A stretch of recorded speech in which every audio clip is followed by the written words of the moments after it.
intuition, how you feel, that gut feeling could very well save your life.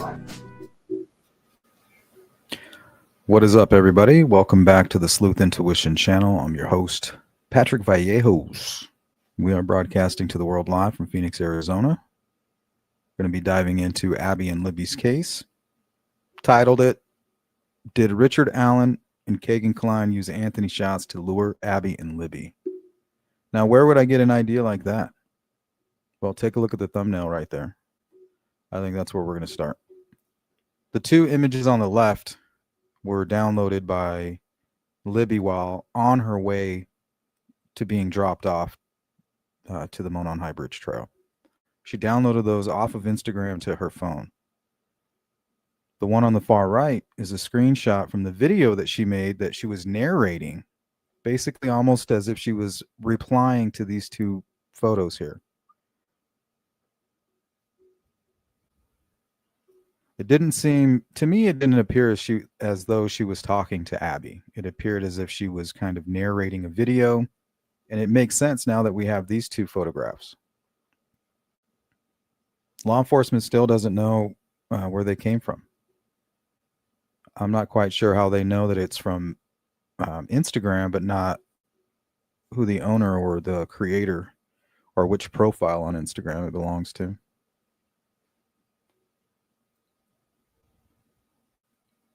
What's up, Frank? Good to see you. How you been?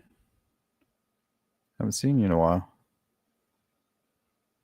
True Crime Talk with Frank Meister. In my opinion, Richard Allen was the one that was hooked up to Travis Trexler's Wi-Fi.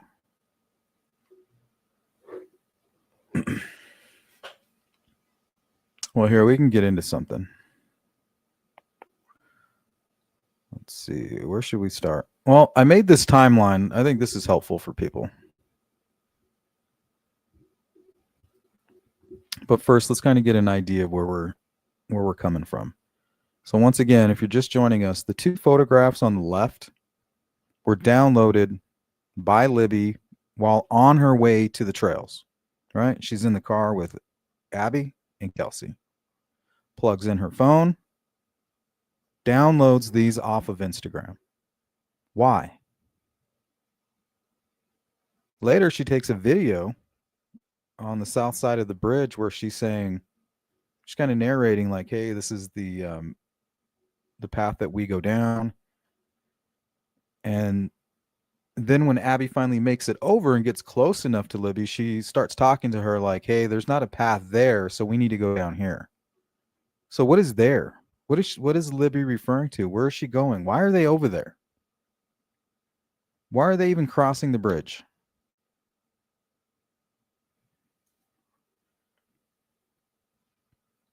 Neil says, I still believe Dickie Allen was a lone wolf. Okay, how do you explain these photographs? Are they just, it's just meaningless, right? The girls were going there, so they downloaded some photos of that area. Maybe it was some of their friends and they just don't remember. I just figured if this was a friend of Libby, they would come forward. Law enforcement would already know who those photos belong to. But the fact that she's downloading them from Instagram while she's in the vehicle and on her way to the trails, and she's dead less than an hour later. And then right before she dies, right before she's kidnapped off of a bridge, she's talking about this. We need to go down here. We need to take a trail to she has a destination in mind. So she's downloading a photo that clearly shows the direction of where she ended up.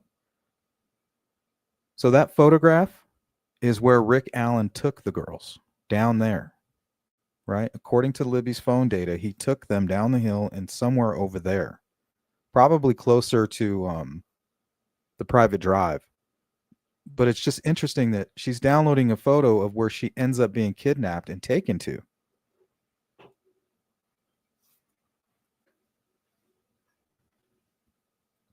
What's up, Stephanie? Christine Robbins. Oh, sorry to hear that, Frank. I hope you get that shit taken care of, man. I know how that feels. That's what I was thinking, Stephanie. Do we have any idea if that's what's going on here? Are we looking at an area where they might have had the geocache kind of stashed? I just don't remember there. I remember there being one somewhere near the north side of the bridge.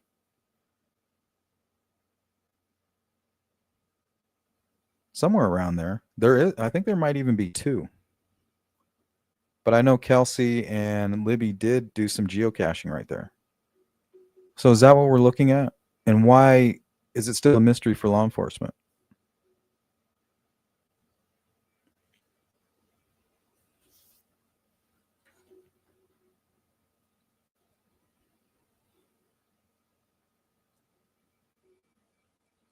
Here, let's do this. I'll pull up Libby's phone data so you guys can kind of see where I'm coming from.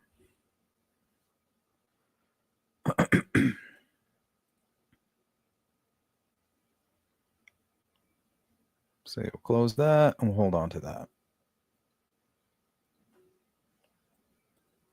Okay, just bear with me, guys. I'm sharing my screen right now. Like, I can see this information in my mind when I'm kind of going over it, but I got to remember I'm not showing it to you. You guys can't see what I'm talking about. So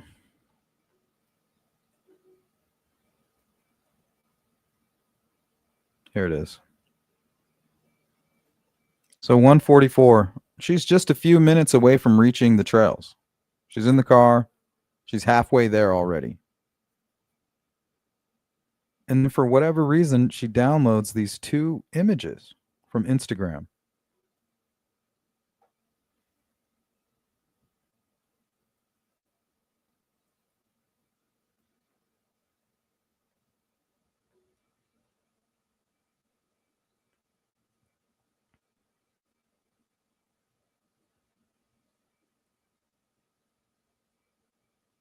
All right. And the entire time we have Snapchat. And Kegan Kline during his interrogation, and I have his unredacted transcript. I was just reading him. They ask him, well, you were talking to her right up until the point that she died. And he's like, I know how that looks. I know it looks really bad. But I just don't I don't even really remember her. Right? But then he's also looking up if you can track IP addresses, even if you're using a server. So what it almost gives you the idea that he's using the dark web.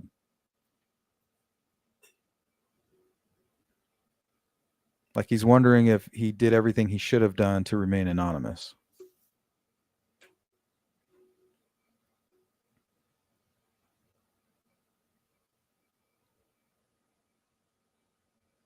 So I'm not quite sure why they downloaded these images and if it has anything to do with the actual video. Here, let's pull this up.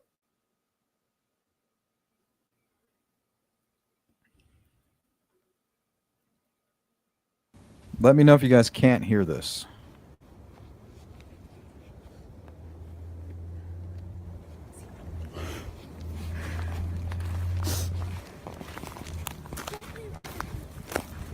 See, this is the path that we go down.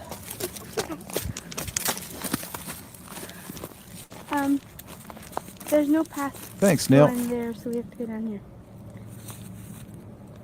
And see, you can tell they're kind of tripping out. Like, why is this guy right here? And why is Rick Allen just so close to them? It's like it fits in so perfectly.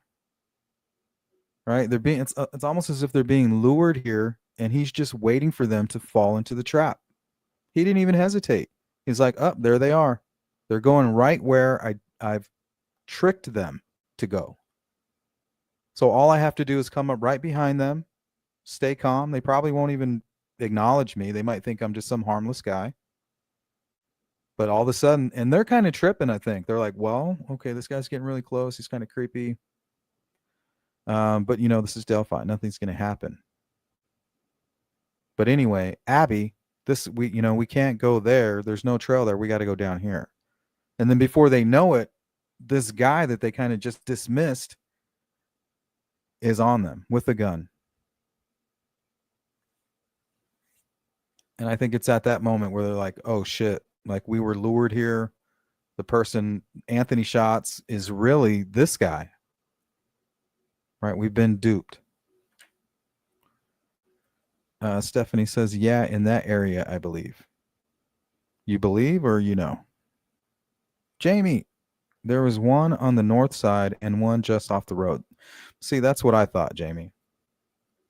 I see. It's like conveniently there's one over there, right? I seen a post somewhere. Can't remember what it was, but this lady said that Kathy has been lying. She's been good friends with Kegan, the Klines. I'm not quite sure what that is. King Kline's mother for years. It will all come out one day, but today isn't that day. I hear, guess who's down here below. Yeah, that's what I'm saying. There could be people down there, right? Remember, there's a video of a car pulling up to the private drive right around this time, shortly before this. Like 6 minutes before this happens, possibly somebody is dropped off at the private drive, right?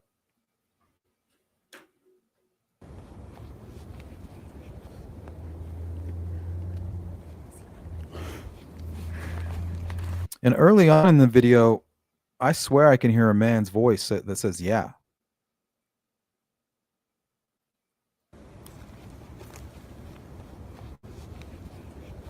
Right there. There's a voice that says, yes.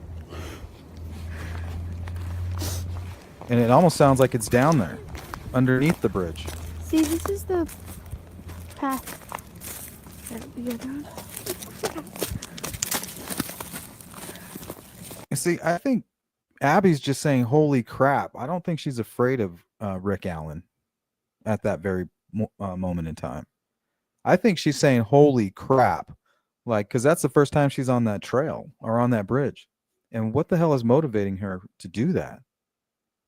You know, what if instead of Anthony Schatz luring them, it's like Brad Holder using his son's account or a fake account, or using the phone that his son usually uses to call him and say, hey, you know, fakes his alibi and says, hey, it's a snow day for us too. And that's why Abby's motivated to go down there, right? We'll meet you guys over there. That's just thinking out loud, right?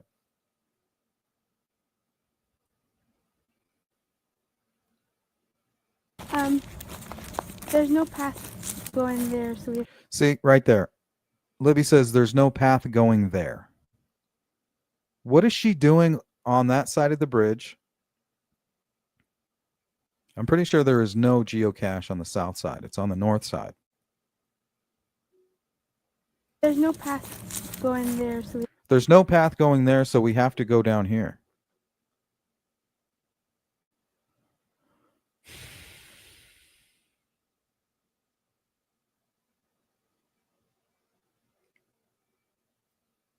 She has an objective. And the question I have, and this is what's going to spark basically everything we're going to talk about from here on out during this live stream. Does what she's saying in this video, this destination, this location she's trying to get to, does it have anything to do with the photos that she downloaded from Instagram?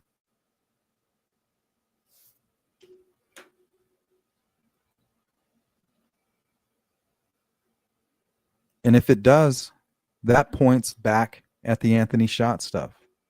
And I'll tell you why.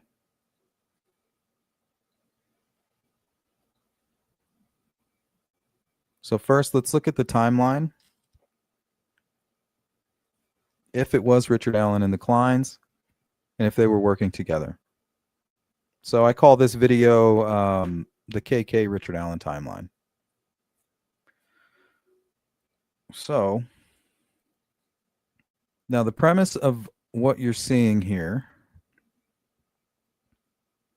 is basically that Rick Allen was in Mexico visiting his mother so that he can leave his cell phone there. He's going to leave his cell phone in Mexico somewhere with his mom while they go to lunch. Maybe even slip it in one of the vehicles, right?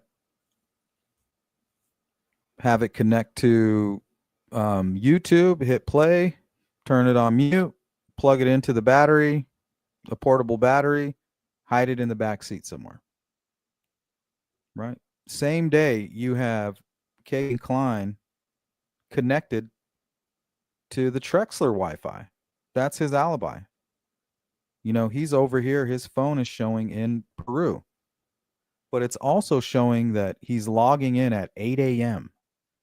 to two unidentified phones. And during the transcript, they've basically given us the idea that they have not located these two phones. They keep asking him. I almost counted it. I think it was 12 times. Where are these two devices? Right? Where are these devices? We have this, we have that. Where are these?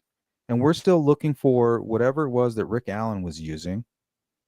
And if Kegan Kline's not using his cell phone and it's over here connected to the Trexler Wi-Fi, I feel like that's why they were all in Peru that morning, to establish an alibi. And if TK was involved, remember, that's his alibi. His alibi is that he was with his son, Kegan. Well, where was Kegan? Well, we have all his data from his, we have his geolocation from Google. We have everything. We even know that he was connected to a Wi-Fi that ends up being a cousin of his. So I believe that there's a good chance that whoever is somewhere around Kegan Kline's age, or, you know, like a single male, somebody that's kind of known, kind of a known scumbag or drifter type, you know, some kind of loser guy that might be involved in the Delphi murders. Whoever you have over there, which matches really closely with this Trexler guy, that's probably who was driving the vehicle that's seen on the CCTV footage, possibly dropping somebody off, right?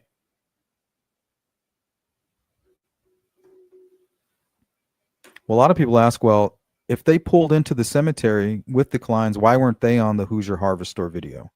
So this timeline kind of explains that as well. So keep that in mind. You have the Klines establishing an alibi over at the Trexler address, connecting to that Wi-Fi. Somebody's there using the phone and looking up porn. That's just a fact. So the phone is active.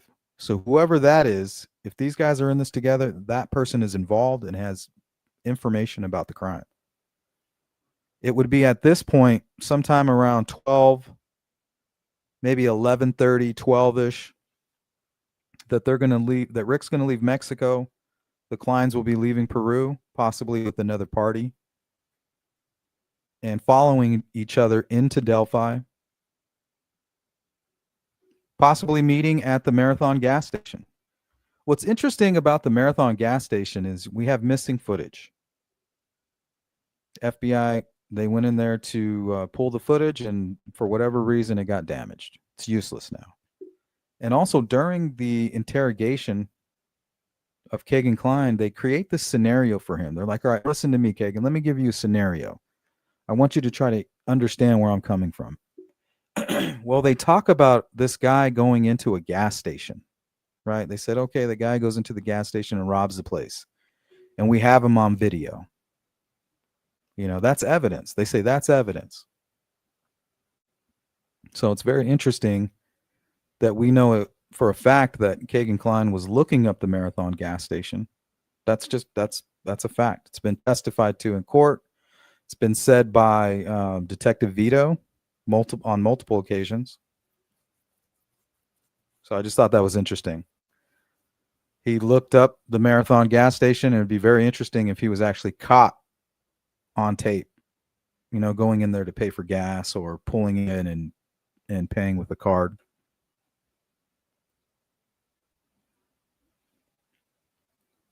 Stephanie says, or ATV. Well, what's interesting is that shortly after the murders, Julie Melvin went down and took some footage with her husband, and you can hear an ATV riding around down there.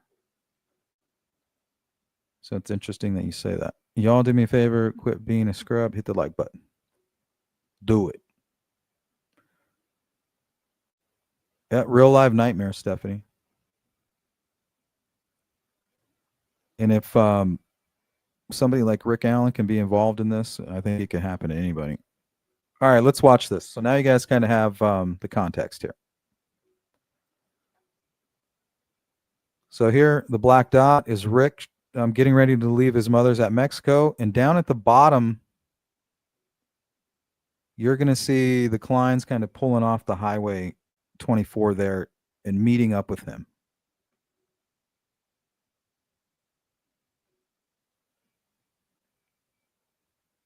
Looks like you can't see it.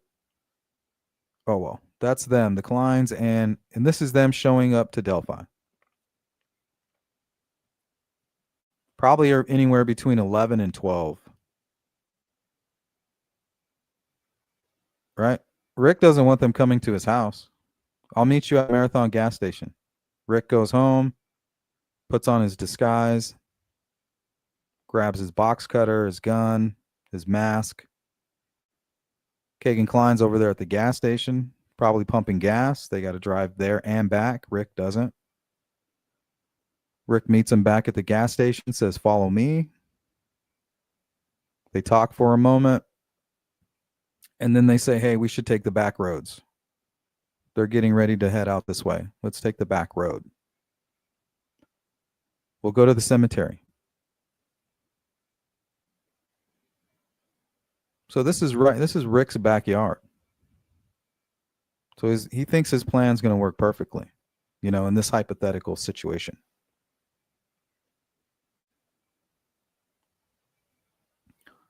So everybody asks, well, how come, you know, the Klines weren't captured on the Hoosier Harvest Store video?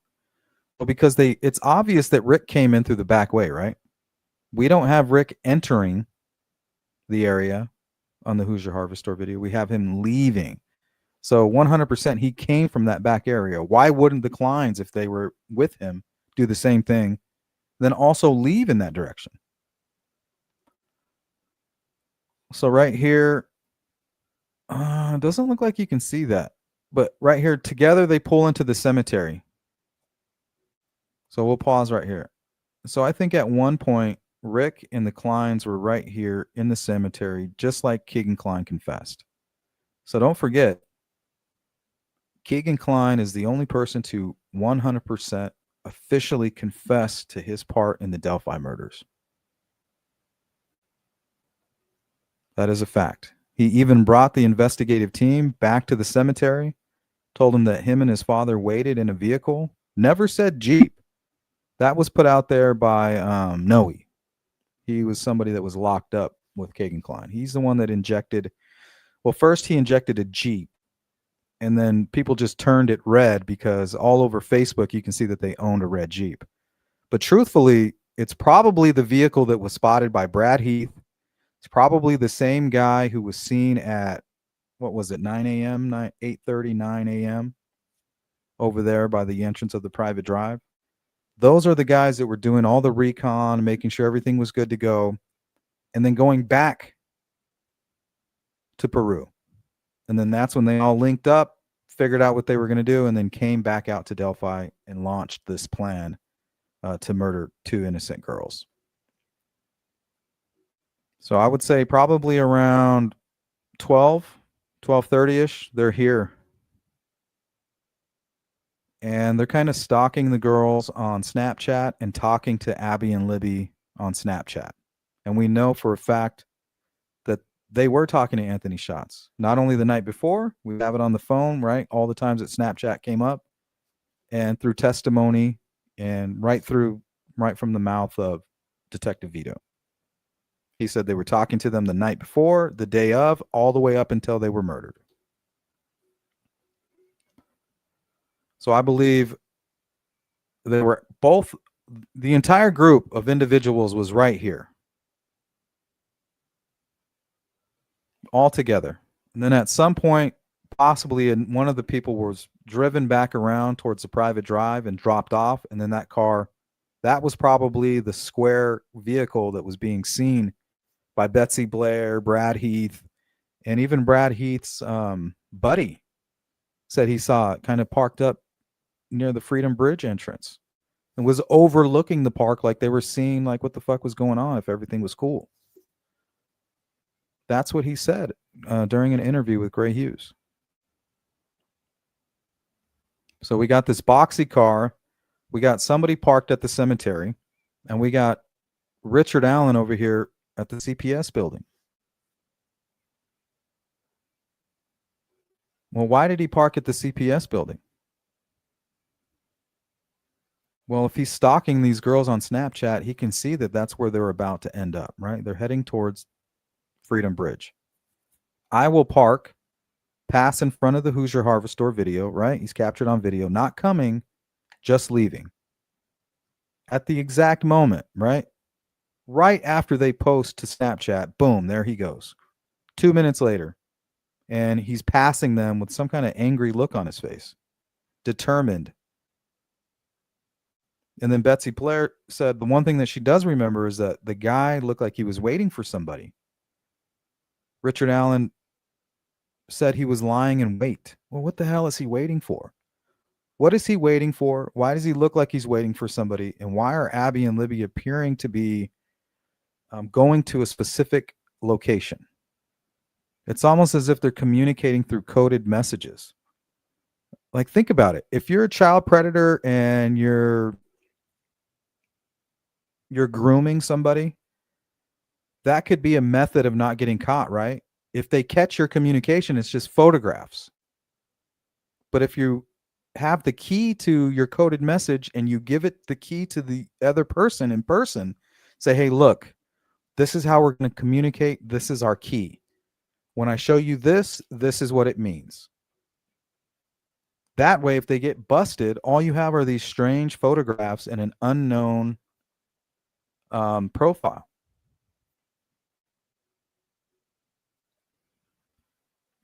What's up, Red Queen? Welcome in. One was destroyed by a lawnmower. Hey, Cindy, Boston Christian, good to see you. Robert, did the defense bring these up? This seems huge to me. Let's actually look up what they did mention about Kegan Kline. Let's see. Here's Baldwin talking about Richard Allen and Kegan Kline. Let's see what they have to say. They also thought it was more than one person. Remember, they go back to the first hearing that I participated in, October the 22nd, 2022. We're sealing Judge, we want it sealed because there might be other people out there. Well, then that had to shift because, well, all of those leads that they thought were going to lead to one of the third-party suspects vanished. Vanished. And so now they had to say, well, actually is one guy. I think he almost wanted to say vamoosed.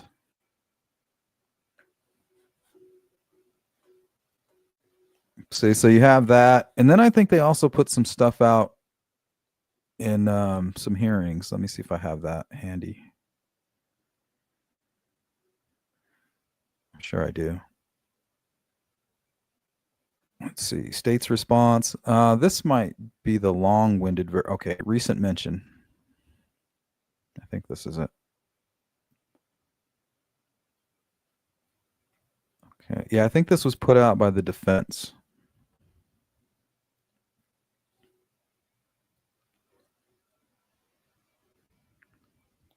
I think this is right around the time they were trying to put them on the witness list. Kegan Kline is the son of Jerry Anthony Kline.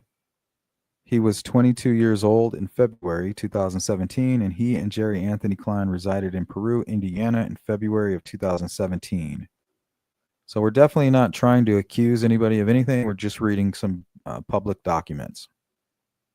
Detective David Vito testified that Kegan Kline was communicating with Liberty German using a fake Snapchat account under the name Anthony Schatz in the days leading up to and on February 13th, 2017. So this is from Rick's defense team. The content of these messages is unknown.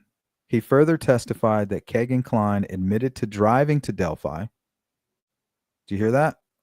He further testified that Kegan Kline admitted to driving to Delphi, Indiana, with his father, Jerry Anthony Kline, on February 13th, 2017, and that Kegan Kline waited the vehicle while Jerry Anthony Kline went to the woods in the area where Abby and Libby, where their bodies were ultimately found. And remember, the location that their body was ultimately found is in one of these photographs. Right? It's kind of pointing over there. It's not pointing at it because it goes all the way around that corner, but it's in that direction. It's like they wanted them to cross the bridge, go down the hill, and go into this area.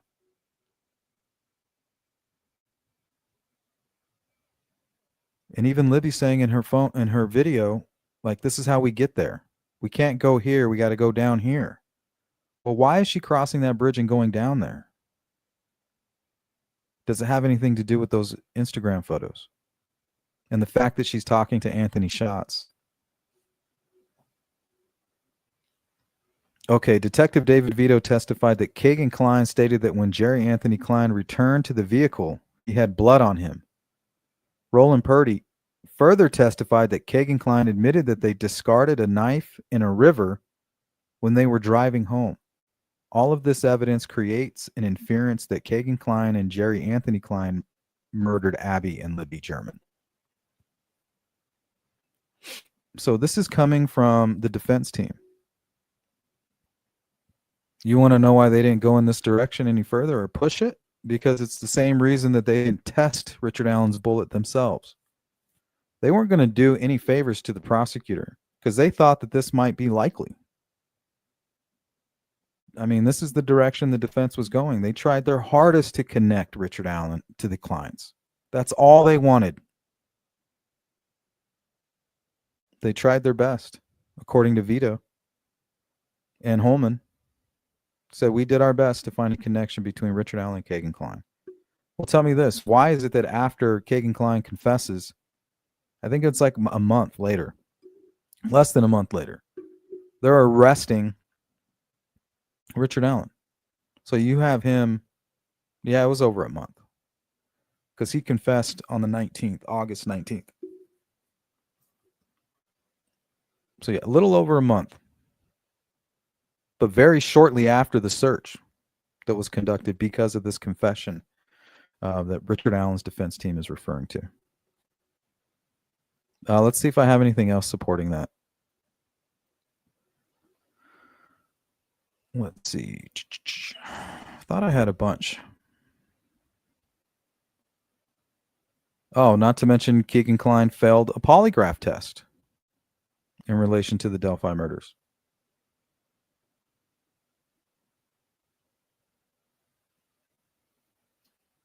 Let's see. This is Dateline. Holman says Kegan Kline's at his grandma's. What is this? I'm innocent of this, and I would love to find out who did it. Kline's phone activity showed he was at his grandmother's house 40 minutes from Delphi. We could never put his phone or any technology of him being in Delphi. See, that's it. That's the reason that no charges have been brought against Kegan Kline, because Holman can't put his electronic devices in Delphi, even though he confessed. He did it on a video recording. He signed a document and may even be considered a CI. He might be considered a confidential informant. We're about to find out. What's up, True Crime Housewife? Yes, hit that like button. CJK. Sorry about that. I had trouble getting video and audio at first. I closed YouTube and reopened it. KS, what's up? Hey, y'all. Glad to catch you live. It's confirmed that KK or Anthony Shots Googled the Marathon gas station in the morning. Yes, here, let's pull that up. That's a good one to start with. Let's see. I do have that.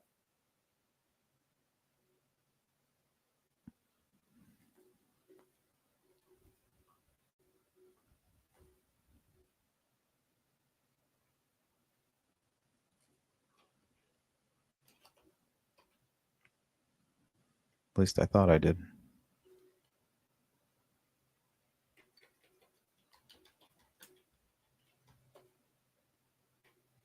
Hold on, I might have just put it somewhere else.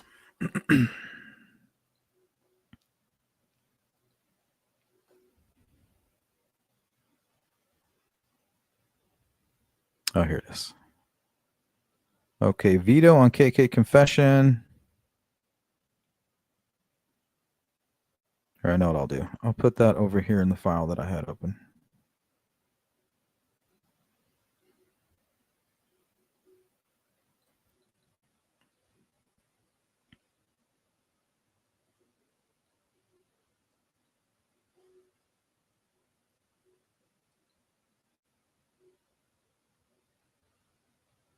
Let's see.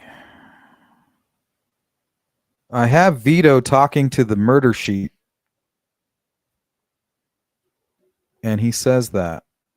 I just don't know why I can't find it.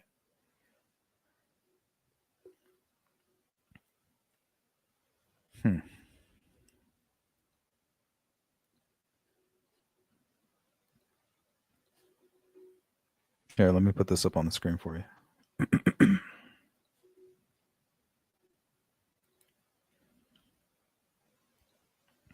So we'll read this. This is David Vito talking about Kline's confession and how he communicated. Maybe it does talk about the Marathon gas station. Kegan Kline's dad. No. Here, just bear with me a minute. I know I have it.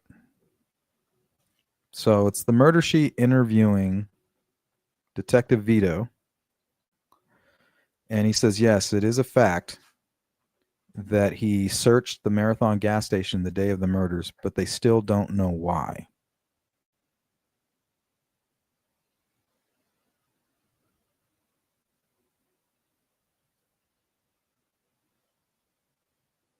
Question is, what the hell did I do with that?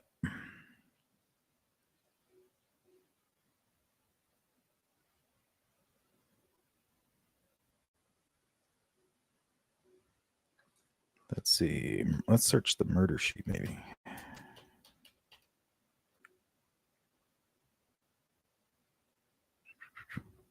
Well, either way, I can't find that right now.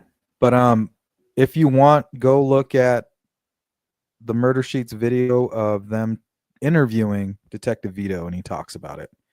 I have it somewhere, I'm sure. It's just probably lost.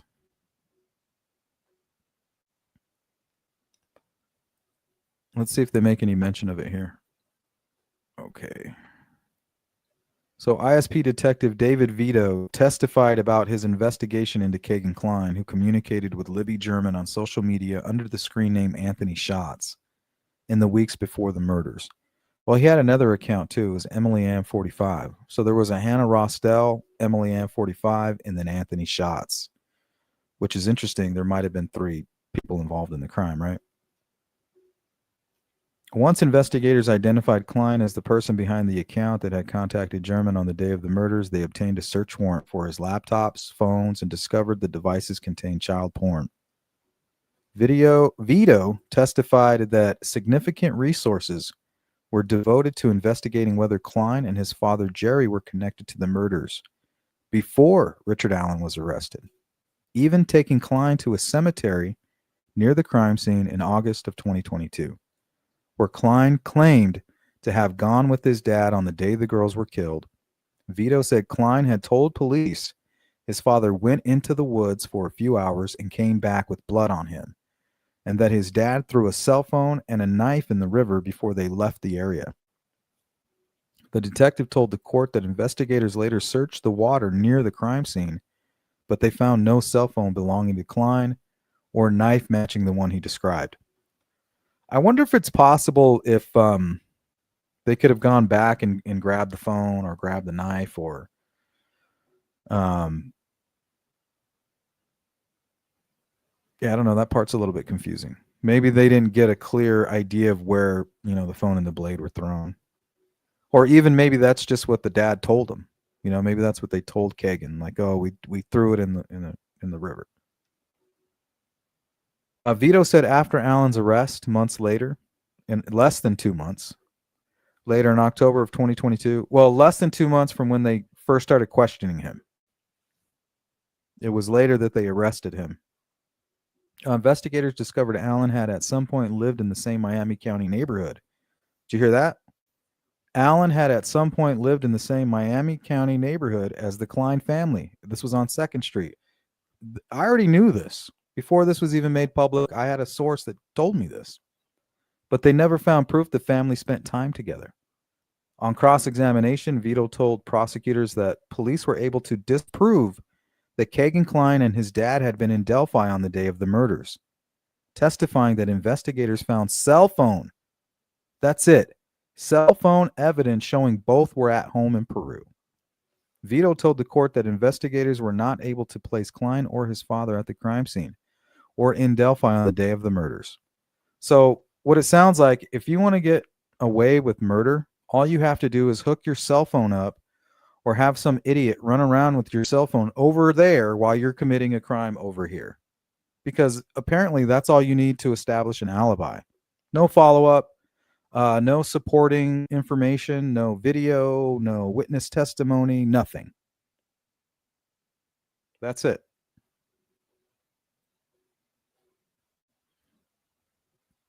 So that's kind of bullshit.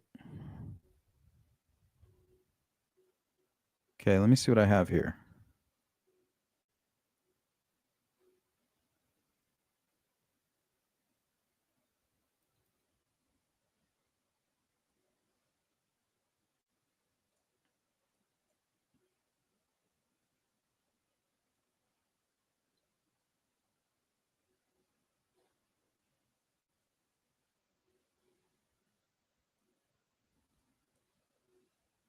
Okay, so not only did they live in the same neighborhood at the same time, this is the Kline home compared to where Rick had been working for the last 3 years, 3.5 years.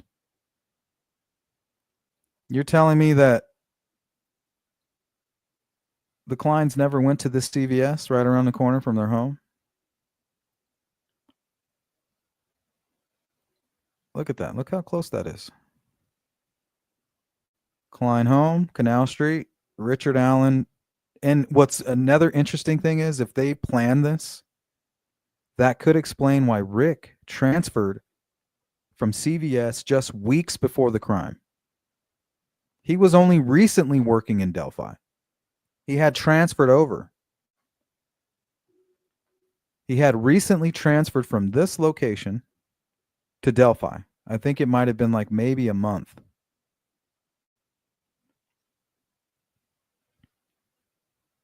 Three to 4 weeks.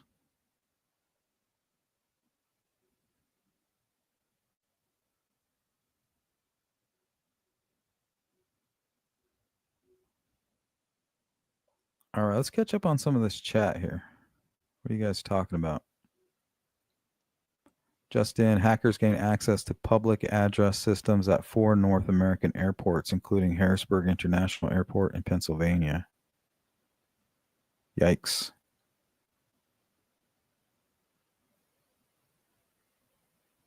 You guys messing with Stephanie? Says Stephanie, sit tight. You weren't intentionally timed out. Can you run timeout? I can't.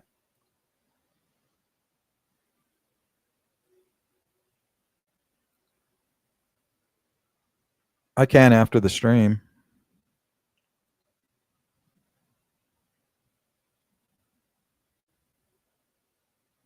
Or if she emails me, if you're still here, Stephanie, email me your YouTube handle. That'll be the quickest way. That way I can just click on your YouTube channel and then go to unblock or whatever. I found that to be the easiest. Raymond Newby. What's up, Raymond? So what do you guys make of all this? So you have the guy confessing, right? He's confessing. He took the investigative team to the cemetery and said, hey, me and my father, we came here. He went into the woods, even mentioned another man. Went out there, because his father said we had fun, right? Who's we? You know, it's like the Elohim. Who's we?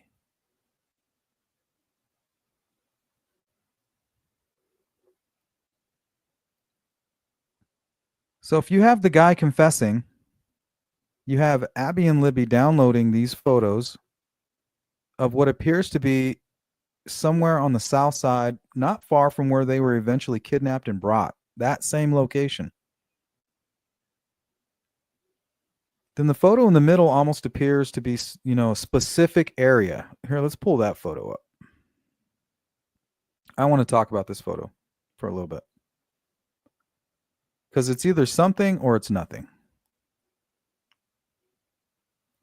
I think it's something. I think it could be something. So I want you guys to examine this photograph here. Tell me what you see, and I'm going to be right back.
All right, guys. Sorry that took so long. I had to go to the restroom and then I made myself an iced coffee.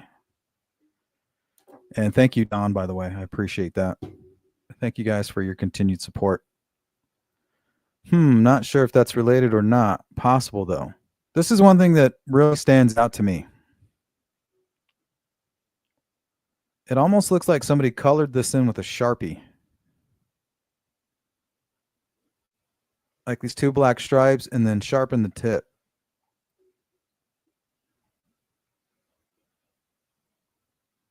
So let's say you had a Sharpie in your pocket and you carried around a knife. Well, I want to make a flag or a post or a marking. You know, go find the stick with the two black stripes on it and that's been sharpened on the top. We'll meet you there. Or I left something for you here.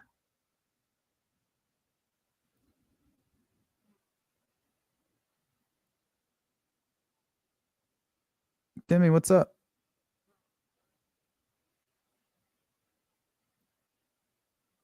Brian, this is really fascinating. I always thought there was a connection. Well, law enforcement thought there was, and for some reason, Richard Allen's defense team didn't go in that direction. Think about it. Rick Allen's defense team didn't bring up the argument that Kegan Kline fits as a good alternate suspect. Why not? He confessed. Well, because they believed that there was a connection there.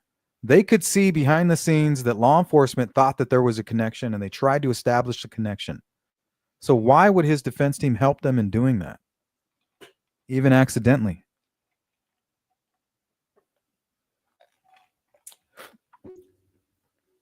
I think they were doing it just to piss off Rosie.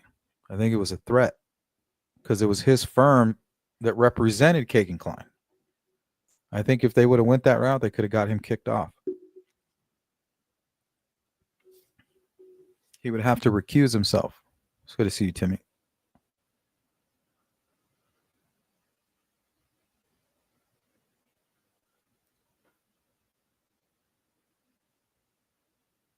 Yeah, Brian says it looks like some kind of a location marker with those two sticks sticking out like that.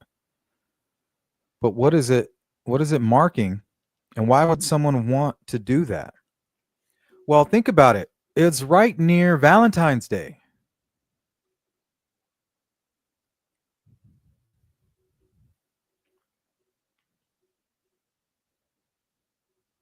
And apparently Kegan Kline would say things like, is it bad that I'm so into you? And law enforcement even stated that Libby was infatuated with this guy. Like she had fully fallen for the catfish.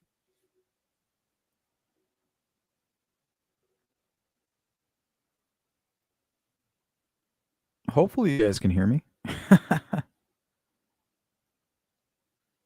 Hello, hello.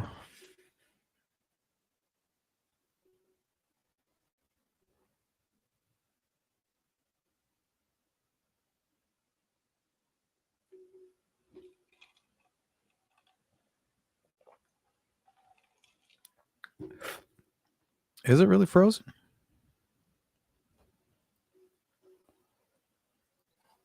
Let me see.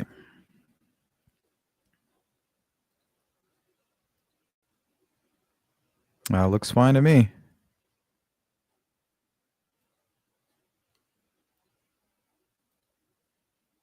Raymond says, I had no idea Kegan said that about his father returning bloody and having to toss a knife.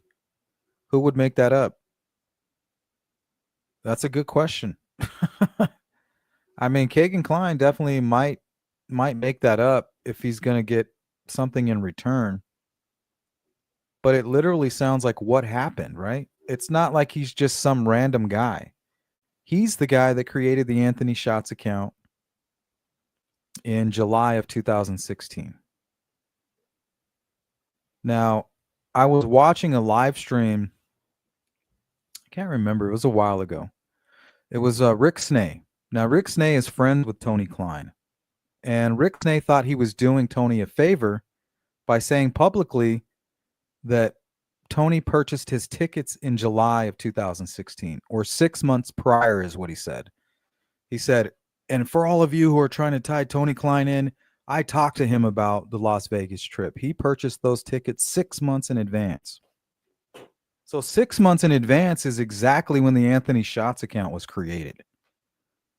So if they're coming up with some kind of scheme to lure Abby and Libby, or, you know, two kids into this trap for some kind of purposes, well, you also have Kegan Kline meeting people in Craigslist in person. He admits to it in his transcript. He said, I met somebody off Craigslist. I met with them, but they didn't have what I was looking for. I was looking for drugs for my friend. Hey, Stephanie, sorry about that. I don't know what happened.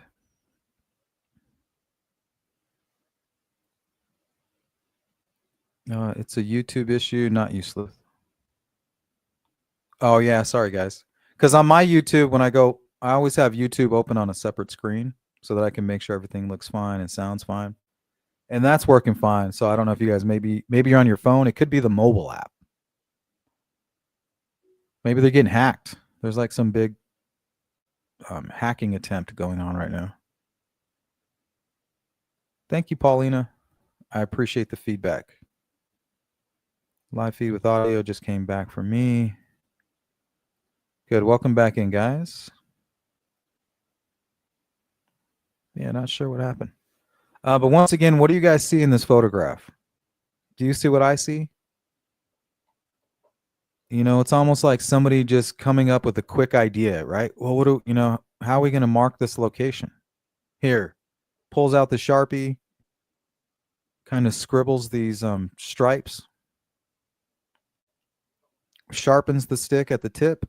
Oops, sorry. Right here. I mean, that looks sharpened to you, right? Pulls out his knife, sharpens the stick real quick, and then sticks it back. Sticks it back into the pile. Like here, this is where I left you those items.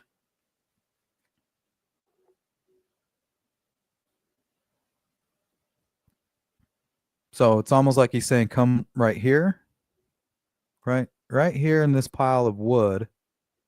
Once you get across the bridge, come down here. And when you get down here, you're looking for this stick with 2 black stripes and sharpened. And the scariest part about all of that is the very moment that they cross the bridge, right? They get these 2 photos telling them to cross the bridge, possibly what appears to be a marker. The very moment that they cross the bridge, guess who comes and confronts them? Richard Allen. That's his part in all of this, right? He's the one that can cross the bridge. You got Tony, you got these guys sitting all together in a room planning this, right? Hypothetically.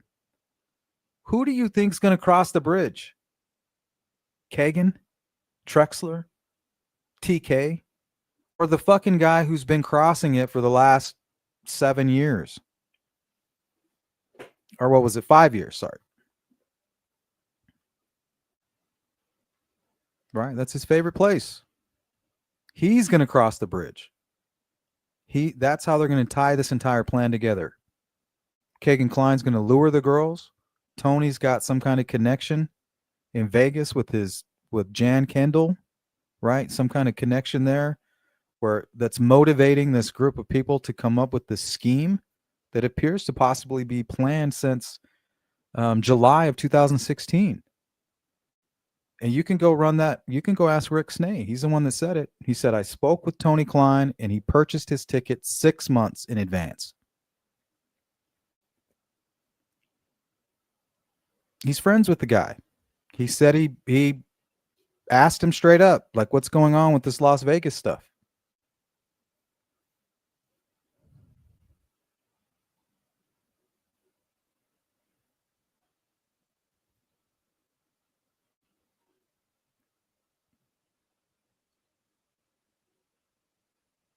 All right, let's see what else I got in this folder right here. There's a lot of stuff I kind of forgot about. Let's see. Okay. The murder sheet talking about Kegan Kline's grandparents. right? This is very interesting. About the same time the original hearing was scheduled, we saw some pretty intense searches going on. A search of the Wabash River. So that's what people forget. They're searching the Wabash River and the search of the fire pit at the home of Kegan Kline's grandparents. That's a quote from Kevin Greenlee. So they're searching, right? They're doing the Wabash River search, and everybody's beating up the murder sheet for saying this. They're like, oh, you're trying to tie in Kegan Kline because, that's your guy. That's your person of interest. Come to find out, the reason they were searching the Wabash River, 100% Kegan Kline and his confession. The only confession, official confession that exists. The only thing that comes close to that is Richard Allen's confession to Dr. Walla, while simultaneously making 2 confessions to his wife via cordless phone. So they're searching the Wabash and they're digging up the Kline, Kegan's grandparents' fire pit.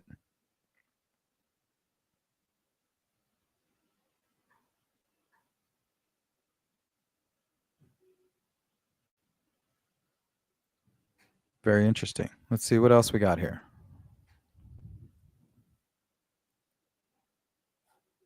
Here's some stuff on the Emily Ann.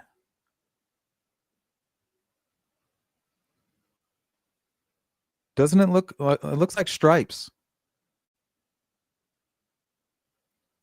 It looks like stripes that were drawn on with the Sharpie. Ticket for what? Be more specific, Ray.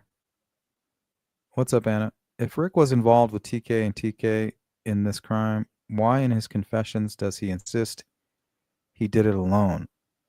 What would he owe the Klines? It would be better for KA, the wife, and others were blamed. That's your opinion, Anna. I'm sure that's a question for Rick Allen. Nobody can answer that but Rick. And I don't think we should assume anything, right? Follow the evidence. I'm not going to speculate on that. Good, CJK, good. Okay, let's read about this. What's going on with this Emily Ann? Now, what's really creepy is that Kegan Kline had a niece, one of his best friends who is his cousin, his first cousin. They grew up together, and he creates a catfish account claiming to be a 13-year-old girl with the same name as his niece, who was 3 years old at the time. Now, remember, Kegan Kline has disgusting footage on his phone, including children that very age. So I want you guys to see he's not as fragile as he wants to appear to be. This guy is very devious. He's using the name of his niece, who he has photographs of sitting on his lap.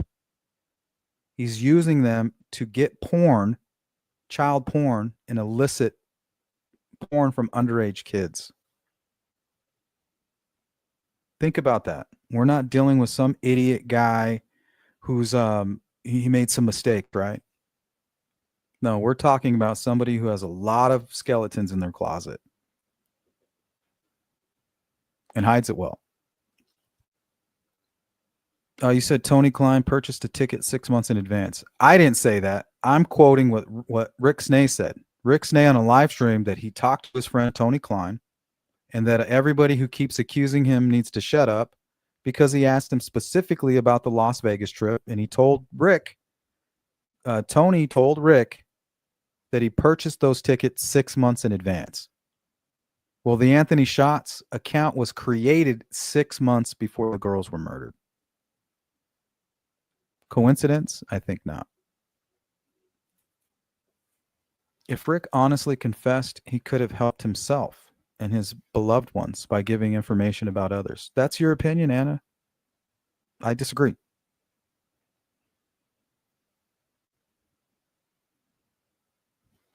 That's not a fact or anything. Okay, let's take a look here. Okay, so this is somewhere in the middle of Kegan Kline's interview with law enforcement. They just served a search warrant, or they just arrested him, and he's kind of been able to run around for about 3 years. So they arrested him, and they're going to charge him with CSAM, and they're asking him about the Delphi murders. So here's the question. So like we said, this is still the iPhone 4, okay? Still the Emily Ann 45. A conversation now, this happened on 4/30/16. Emily Ann is talking to and that's withheld. And Emily Ann says, I just checked my Kick messages. Ha ha ha. My little cousin must have accidentally sent me a video of her. Oh my God. There are victims of Kegan Kline that have not been addressed yet. Emily Ann is the name of his niece or his little cousin. And this is what he says. Emily Ann says, I just checked my Kick messages. Ha ha ha. My little cousin must have accidentally sent me a video of her. This is him most likely assaulting his little cousin, whose name is Emily Ann. Emily Ann sends a picture and says, she's super young though. Emoji, sad face. She didn't mean to send it to me. What's your deal? And then blank gets mad, finally says, hey, I don't have good service for it to load. See, what is this shit? I don't have good service for it to load. Who's loading up? Could this be Rick Allen on a burner phone? What's he loading up? Is he exchanging information? Like, look, man, I gotta go. He almost seems disgusted by it. So Rick might just be here for the teenage girls, and you got Kegan Kline over here sending him photos of our video of his little cousin. I need you guys to wrap your head around how sick this guy really is and what he could be capable of. And it kind of seems because blank said she didn't like that, Emily Ann called another girl hot as fuck, and then Emily Ann says she's my cousin ? And then it ends. So I think law enforcement could be misinterpreting that.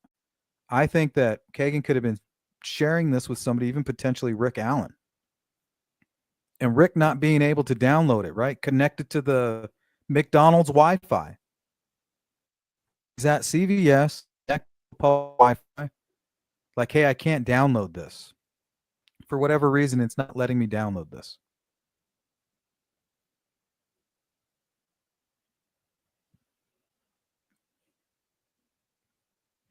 So we got that. Let's see what else is in this folder. There's a lot of shit in here.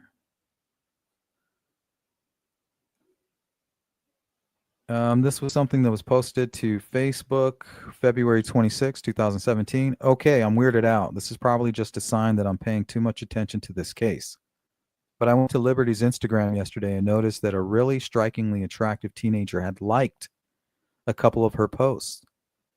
I back searched his profile photo, and it was of an old photo of a male model, not a real person.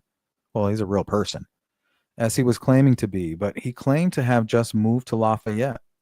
His profile was private and a typical phishing profile, but he only had like 50 followers. Today, the likes from him are gone. So he went back and removed all his likes from Libby and changed, or he's deleted his profile. I'm sure the FBI has already read all of the social networking interactions, but I just really wish I'd saved his profile name or emailed it to a sheriff or something. Well, they already had it. Good thing. What's up, YouTube bad actors? I'll call it whatever I want. I don't care what happens.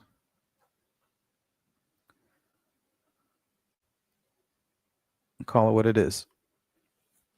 Let's see. Hey, welcome in. I plead the fifth. 100% KK and TK are involved. I don't know or why, but I believe it's bigger. Well, it could have something to do with the fact that Kegan Kline confessed, gave them his account in detail of what happened that day. And then shortly after, you have the arrest of Richard Allen. And then no mention of Kegan Kline, the guy who confessed during the trial of Richard Allen. Very interesting. And it's not even brought up by the defense team.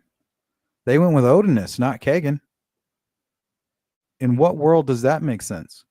This guy fucking confessed. You want reasonable doubt? Hey, jury, check this out. That's a nexus. That's a confession. But for some reason, the defense team just ignored it. So we got that. Let's see what else we got over here. Here's another Facebook post. Hey, y'all. I have a personal experience with Kegan Kline from my junior year of high school. I am now a second-year sophomore in college. He had roped me into his life because I was a rebellious teen at the time.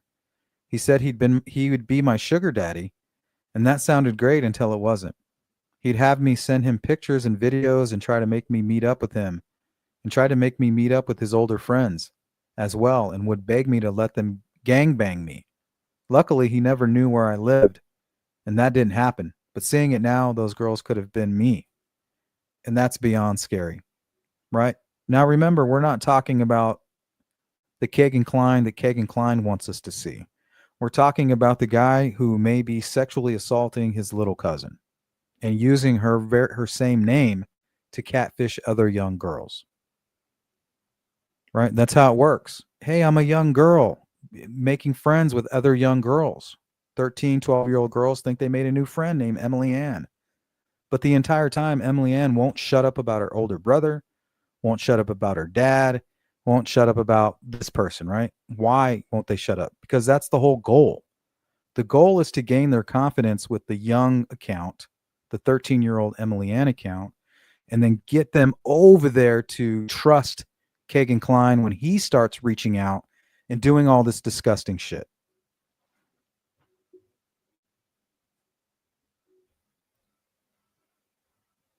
Yeah, it's good to see you, CJK. What's up, V?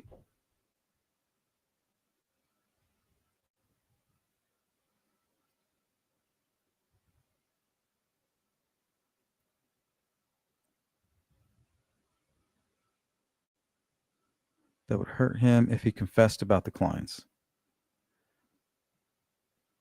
Well, obviously, that answer's too easy, backers.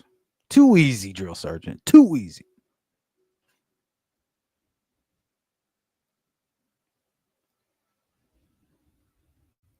Of course not.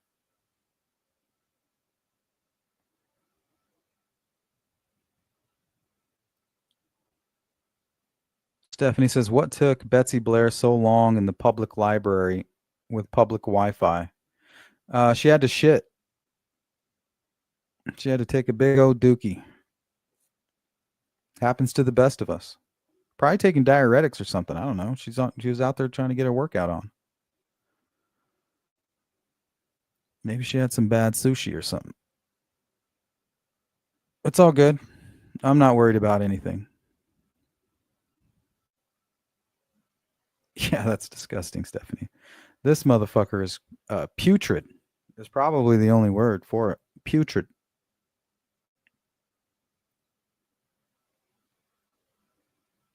Didn't BB just use library bathroom? Yeah, she just needed to use the restroom. Fishy, what up? What it do? Okay, let's see what else we got here. I bet you don't even have a 4th grade reading level. Immortal suck navel. Well, maybe a 5th grade reading level. I think I had that because of the Peter Pan statement that she made. Let's see, what is this? ISP releases a statement. Oh, this is interesting. So this is the statement from ISP explaining why it took him so long to arrest Kegan Kline. Remember? Let's take a look at this. Something's up with this. Something's up with them not mentioning the Hoosier Hardware Store video. Something's up with the FBI fucking up that Marathon gas station footage. And then the lost tip, right? The FBI was involved in that too. What the hell's going on here? All right. Indiana State Police have released a statement on the delayed arrest in a child porn case. Oh, don't use that word, ISP. That may be connected to the murders of Abigail Abby Williams or Libby German near Delphi. News 8 began asking questions after ISP asked for tips on December 6th regarding social media profiles using the name Anthony Shots online. The next morning, News 8 discovered that a man named Kegan Kline had been connected to the account in the days following the murders of Williams and German in 2017. Court documents filed in Miami County show he was charged for CSAM and other crimes in 2020. Kline has not been directly connected in the murders of Williams and German, other than his confessions, right?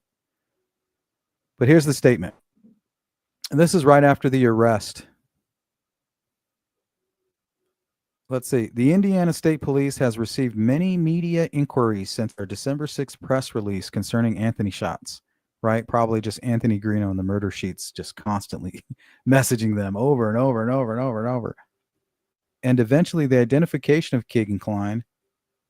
Your questions are certainly relevant and they relate to a long, complex, and extremely complicated murder investigation. That's their excuse for doing a shitty job. Right? Translation, we sucked at what we did. We didn't really get the job done. Things just happened to work out for us. Thank goodness. During the last nearly 5 years, we have conducted dozens of secondary investigations based on information we received. One of those investigations included a possession of child pornography case, resulting in the arrest of Kegan Kline. The information we have, and continue to receive concerning Kline has ebbed and flowed over these last few years. We understand there was a period of time that passed between 2017 and 2020 when Kline was not arrested and incarcerated for possession of CSAM. Once the Indiana State Police presented the criminal case to the Miami County prosecutor in June of 2020, immediate action was taken by both the Indiana State Police and the Miami County prosecutor's office, which ultimately resulted in Kline's arrest. This is bullshit. We know that this is bullshit. Because ultimately they blamed it on a filing error. It was something very similar to the lost tip.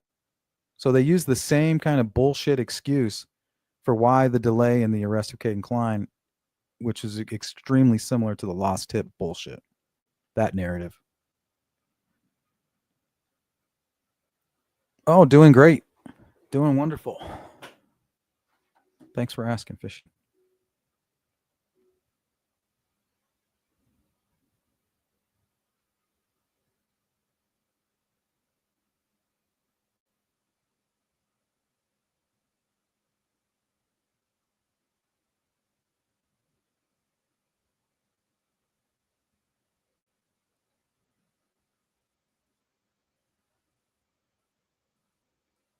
And it says official explanation lost Marathon gas station video is that attorney Rosie.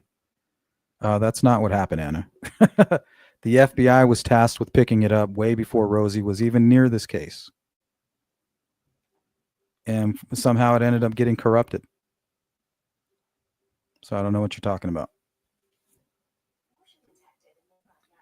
I'm starting to see why so many people are so confused. Here's some of the fake music that Kegan was putting out. Take a look at this. Remember how Abby's hands were up against her chest? Very similar to this.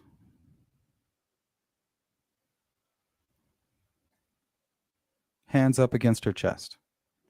And then you have this other song that he puts out called Rose. And he titles the flyer 1227. Does anybody know what 1227 is?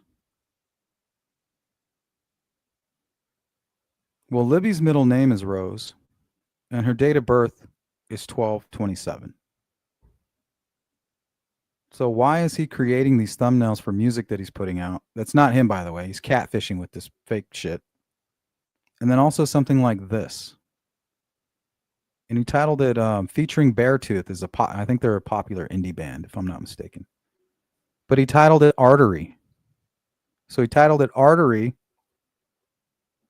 And remember, Libby's hands were covered in blood.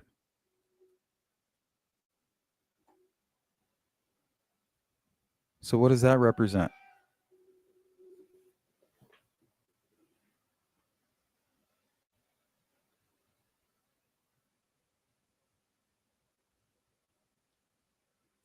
It's a lot of strange stuff. Yeah, I'm sure he's a state cop, but he's not the one that was tasked with picking up the marathon gas. They picked it up and ruined that footage way before Rosie was even anywhere near the case. Why would his brother be the one tasked with it? The official story is that the FBI picked it up.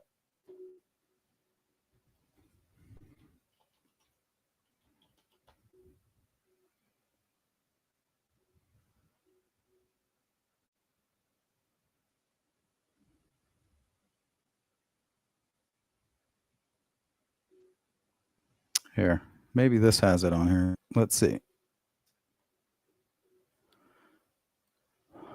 What is this title? Oh, this is from the U.S. Sun, titled Lost Security Footage. Let's see. A mother of one of the girls killed in the still unsolved Delphi murder says she is disgusted with the FBI following reports the Bureau bungled potentially crucial evidence in the case. Carrie German told the U.S. Sun that she is shocked and frustrated, but not all that surprised by the claims, having been repeatedly let down by law enforcement in the 5 years since her daughter Libby was killed. I'm slightly surprised because I'd expect the local police, who you're claiming, Anna, picked it up. She's saying, I would expect the local police department to fumble a ball like that, but I wouldn't have thought the FBI would, said an anguished Carrie. It's extremely frustrating. These people are meant to be protecting and serving, yet apparently they can't even retrieve evidence properly. These are the people who are saying, oh, we'll catch him, don't worry, but how? Honestly, it just disgusts me. Okay, right here. Carrie's remarks stem from new information shared by the Murder Sheet podcast, which claimed the FBI failed to obtain surveillance footage from a gas station in Delphi during the early stages of the investigation into the February 2017 killings. So there you go.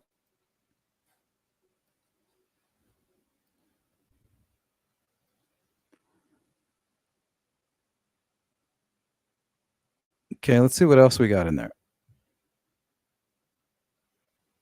Looks like these are some things from the transcript. Oh, here's another interesting thing. So Rick Allen was 42 at the time. And listen to what Emily Ann is saying about his father. The person that he's trying to convince this young kid is his father, right? Says he's almost 43, though. That's Richard Allen's age at the time.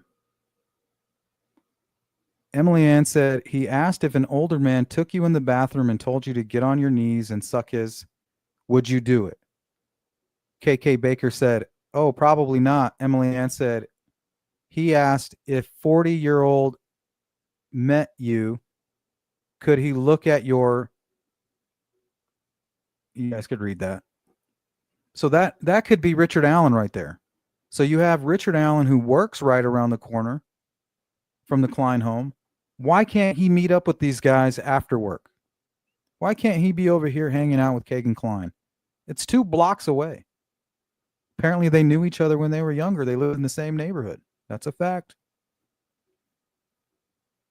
Listen to this. This is 2016. The murders happened in like a month or 2 after this. Emily Ann said he asked if a 40-year-old met you, could he look at your, KK Baker said no. What does your dad look like? Emily Ann sends a picture.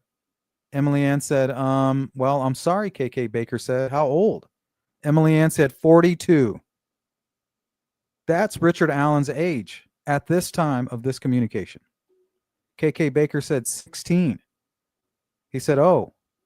Emily Ann said he asked if you'd ever hook up with a 42-year-old. Emily Ann said he's almost 43. So guess who's almost turning 43 during this communication here? I'll let you guess. All right. Let's see. I don't know. Let's see. If there's anything else here. See, KK and hard drugs. Here's KK's polygraph. I literally have no clue how that girl died, Kline told investigators. I don't know anything to do with it. Yeah, that is weird. That is a weird ass coincidence that I happened to talk to her. Like, I get that. After her death, Anthony Schatz communicated online to others that he was supposed to meet Libby, but she never showed up. Kline told investigators he believed that he was being interrogated again as a murder suspect. Killing 2 girls, that's what they said to me. They tried to say that I failed the polygraph and that I did it, me or my dad, he said. Now, this is the guy who later actually confesses and then throws his father under the bus.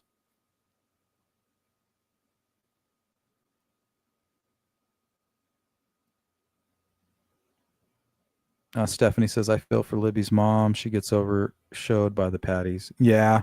And, all she has is her guilt to keep her company. They always get to hold that over her head. Fucking up when she was younger, I feel bad for her. Because everybody has a chance for retribution, right? But unfortunately, she doesn't. Everybody has a chance to come back. And she did bounce back. She's doing great. But she doesn't get to make up for all of the mistakes that she made. Because Rick Allen and maybe other people who helped him took that away from her, right? She didn't get any of that vindication, that dignity back. She didn't get the opportunity, to say, I'm sorry. Like, hey, I was young and dumb. I apologize. Let me make it up to you. That opportunity was taken away. No, Tony Kline is much older than that, V. He's about 4 to 5 years older than Rick Allen. 3 to 4, maybe. Okay, after her death, Anthony Schatz communicated online to others that he was supposed to meet Libby, but she never showed up. Kline told investigators he believed he was being interrogated again as a murder suspect, because he was.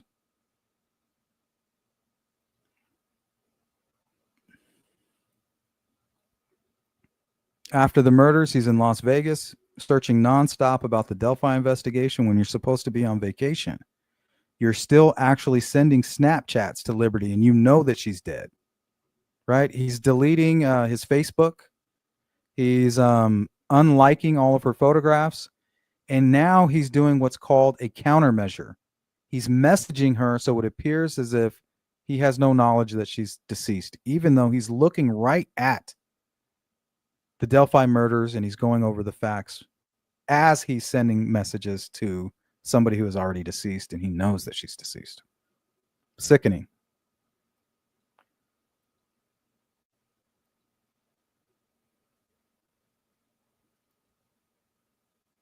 This is interesting too. So we have Rick Allen. Remember, he's in Mexico, which is 11 minutes from Peru. It's right there, right? He grew up in Peru, Mexico. That's what he's familiar with. He's there at 8 a.m. Why? So he leaves. Him and his wife wake up. His wife goes to work at the veterinary clinic just outside of Delphi, near Bicycle Bridge Road, where they actually served one of the first search warrants, right there.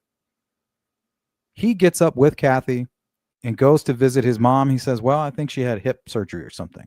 So I think that's his excuse of trying to say, well, I went to go check on her. But I think he went out there to meet up with the Klines. Listen to this. Investigators tell Kline this during his interrogation, after he's finally been arrested. And they blamed a clerical error, right? Just like the lost tip bullshit. They say to Kline, well, on February 13th, this would have been logged in a little bit earlier. So that would have been 8 o'clock in the morning at your house, okay? Where you and your dad lived. 2 separate devices. See the numbers here? How they're the same? Log in, log out. Log in, log out one device, and then log in, log out, all within minutes of each other. So we got Rick in Mexico around 8 a.m. And you have this dipshit logging into the Anthony Schatz account into 2 separate burner phones. Why? Why is he doing this?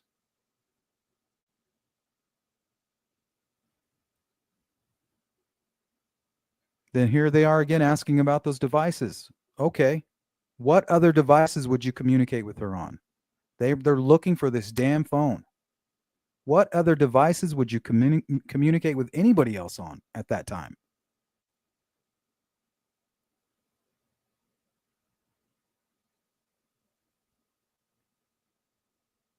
Right. And here he is in Las Vegas. Oh, thank you, Boston. I appreciate that. He says, because I couldn't get the weed or nothing. I could not get anything he wanted. And I looked for it out there. I'm sure you looked at my phone when I met that guy, right? See, here's Kegan Kline purchasing a ticket to Las Vegas 6 months in advance, at the same time that they're creating the Anthony Shots account. And he's admitting to meeting some guy. He's almost fishing for information. That's the only reason that these scumbags hang around in an interrogation room, because they're interrogating the cops too. They're better at acting pathetic, right? There's no reason why he shouldn't have asked for an attorney. There's no reason that Rick Allen wouldn't have asked for an attorney. Rick even told his wife, like, hey, if anything happens or whatever, just tell me you want an attorney and they'll let you go. So why didn't he ask for an attorney? They would have let him go because he's too curious. He's guilty. He wants to know what they have. He's going to outsmart them.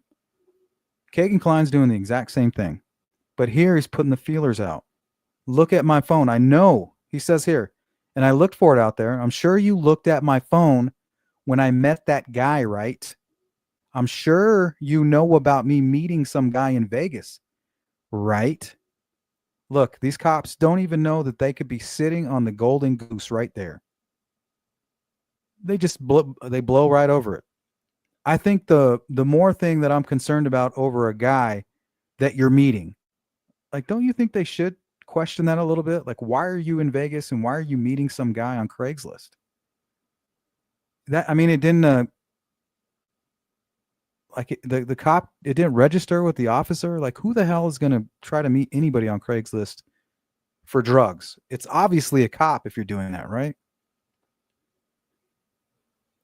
So they're not concerned with this.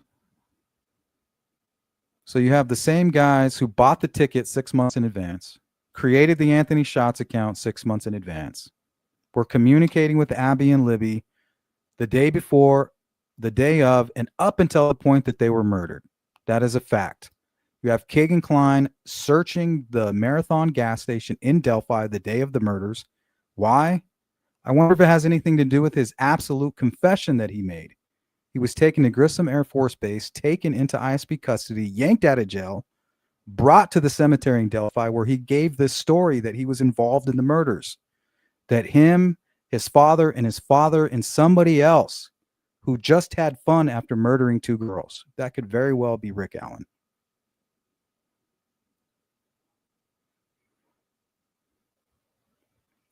Yeah, he does look like Humpty Dumpty. I actually made a thumbnail back in the day of him being Humpty Dumpty and falling off the wall and like cracking open.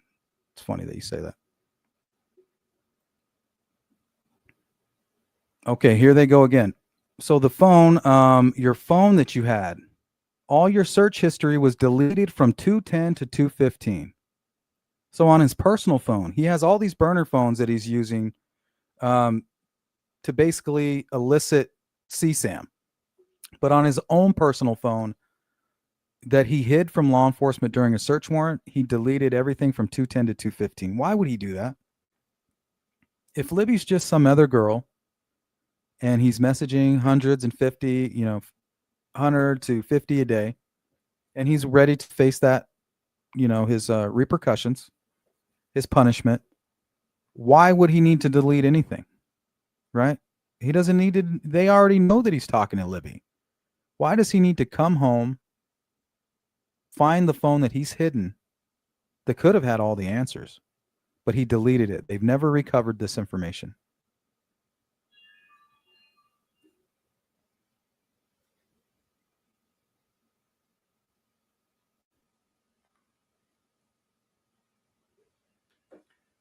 All right.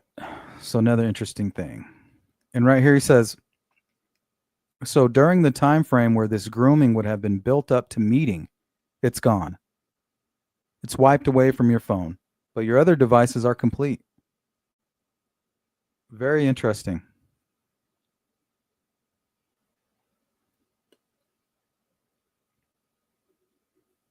Okay, here was this was the first time I heard. This was on the Delphi trial Reddit page. Listen to the murder sheet. Thank you, Boston. I really appreciate that, guys. Listen to the Murder Sheet's latest podcast, the third day of last week's testimony. Go to the 1 hour and 10-minute mark and listen to Anya's description of what Kegan Kline said about that day 2 kids were slaughtered in Delphi. They had a good time. They is not Kegan Kline talking about both he and his dad having a good time. They had a good time.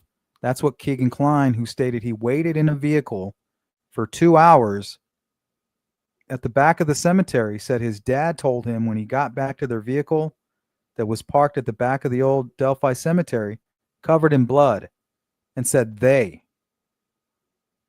So who the hell is they?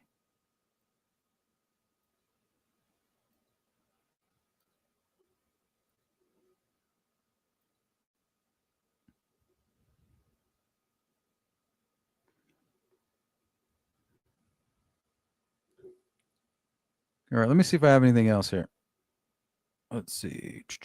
State's response.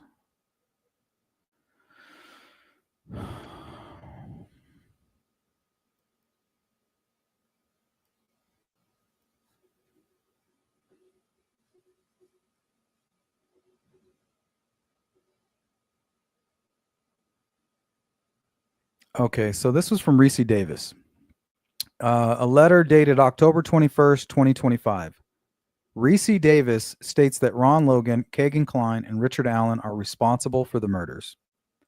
He goes on to state that attorney Andrew Baldwin is an ignorant lawyer who was hinting me to lie for him and his client, saying that I should know how it is. You know what's interesting? That's exactly what Woodhouse told me. Justin Woodhouse told me that his brother Brandon was confronted by Andrew Baldwin, that he came in under a fake identity and like came in all fucking clandestine and shit and tried to manipulate him. There's a story. Why isn't anybody covering that? The fact that Andy Baldwin did that to Brandon Woodhouse, especially after what he's already been through.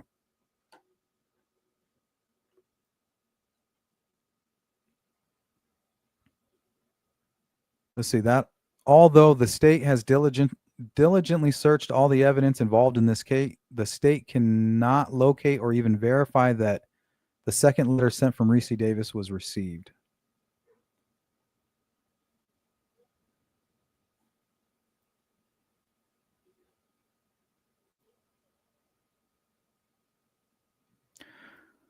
Okay, let's see here. That there is zero evidence found in the investigation that Ron Logan and Kegan Kline knew each other or shared or exchanged, and there he's using that word again, child pornography. Not my word. All right, that's a can of worms, though. That's another live stream. We actually did a live stream on that. Let's see here. I think these were some communications to Kegan Kline.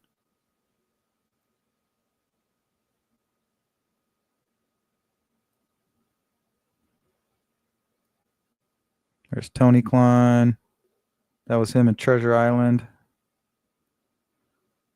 Remember, we're not here to accuse. These are all hypotheticals, for the record. All right, guys, we're going to hang out for the next 5-10 minutes in the chat. Let me know what you guys think about today's presentation. And I'll be right back.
All righty. What's it gonna be? What's it gonna be?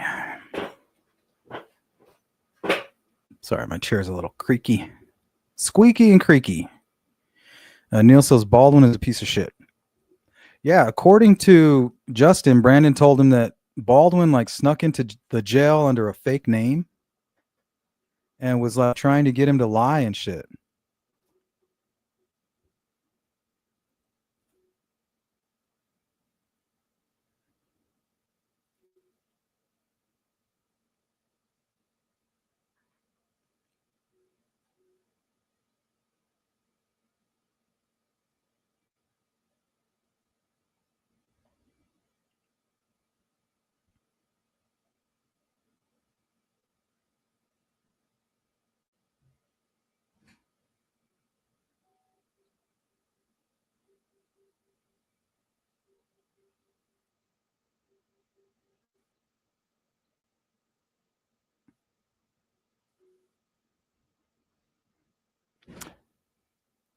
Hey, Nakia, what's going on?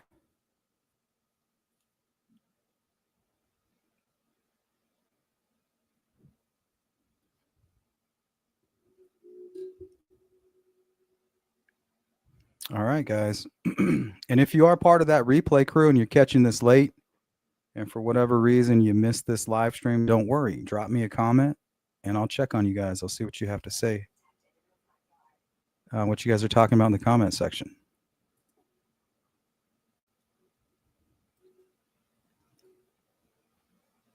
How you been, Nakia?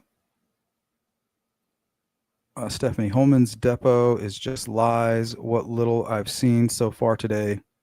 Yeah, I mean, I don't trust those type. I don't really trust cops, to be honest. I don't trust police. I definitely will trust civilians over anything, really, right? They're not motivated to lie. They don't have a career to protect. They're doing it out of the goodness of their heart or, just pure curiosity. Nakia, I think we've heard enough about Baldwin to know that where there's smoke, there's fire. I mean, I would like to hear it from him. I would like to hear what he has to say about those, those accusations. There's three sides to every story. What up, Hex? I don't think the girls were lured to the location. It was a place they would visit regularly. Not Abby. That's wrong, Hex. For Abby, she's never been across that bridge. So why is she motivated that day? And once she makes it across, she's creeped out. She's like, holy crap. Like, that was scary. Why is she over there? She's motivated by something. And Libby has a location that she's trying to find. She's trying to navigate to get to a specific location.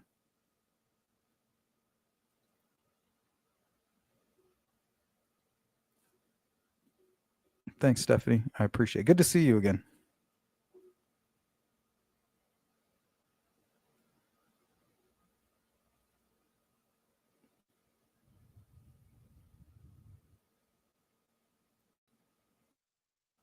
All right, this will be our 5-minute warning.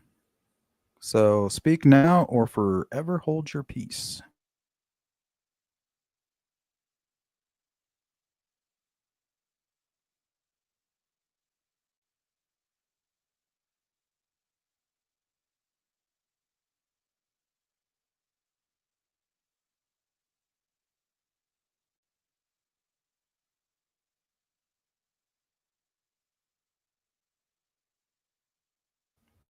Yeah, if I were them, Stephanie, I'd still be scared.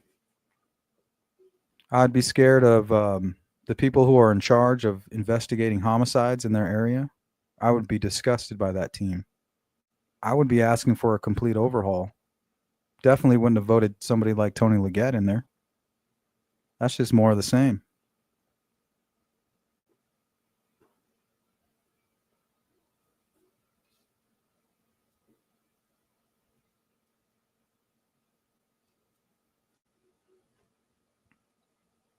Yep. Thanks again, everybody, for being here. Thank you, CJK, for being such a great moderator and a longtime supporter of my channel. It means a lot to me. And that goes out to all of you.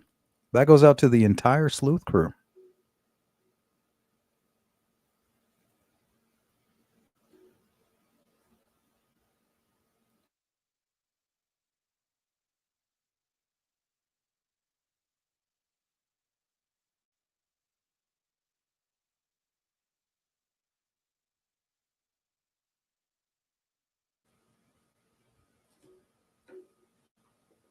All right.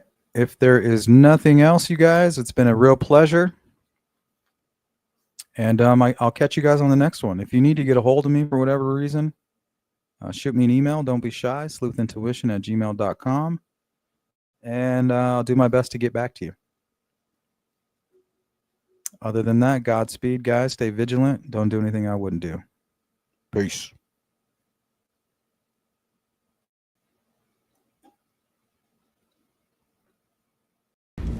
I rest my case.